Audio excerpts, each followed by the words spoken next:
Madame le Président. Les femmes comme vecteurs essentiels de changement, c'est intitulé et révélateur.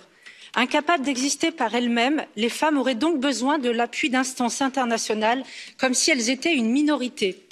La femme ne se résume ni à des droits, ni à un statut de victime, elle est bien plus que cela. Elle n'est pas non plus un homme comme les autres. À l'égalitarisme indifférencié vers lequel nous tendons, nous opposons égalité de droits et liberté de choix. La tradition européenne a toujours donné un rôle central à la femme et aucune civilisation n'a autant célébré la féminité que la nôtre. Mais cette place de la femme que nous tenions pour acquise dans notre art de vivre est menacée doublement. D'une part, sous l'effet de l'immigration et de l'islamisation de nos sociétés, d'autre part, par l'individualisme de nos sociétés libérales. Malheureusement, ces dangers ne sont jamais dénoncés par les mouvements féministes à indignation sélective. Mieux, ils sont encouragés.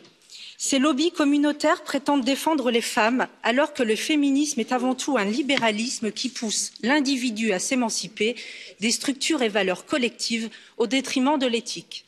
L'un isole, l'autre est régressif, comme le prouvent les innombrables violences dont les femmes européennes sont victimes. Parlons de changement. Qu'a changé pour les femmes l'élection d'une femme à la tête de la Commission européenne? Les promesses sont-elles mieux tenues? Les quotas ou la parité imposée améliorent-ils les choses? Il est temps d'en finir avec cette lecture idéologique des rapports hommes-femmes et de montrer une fois pour toutes que les femmes n'ont nullement besoin de la protection tutélaire de l'État ou d'une institution pour être libres. Je vous remercie.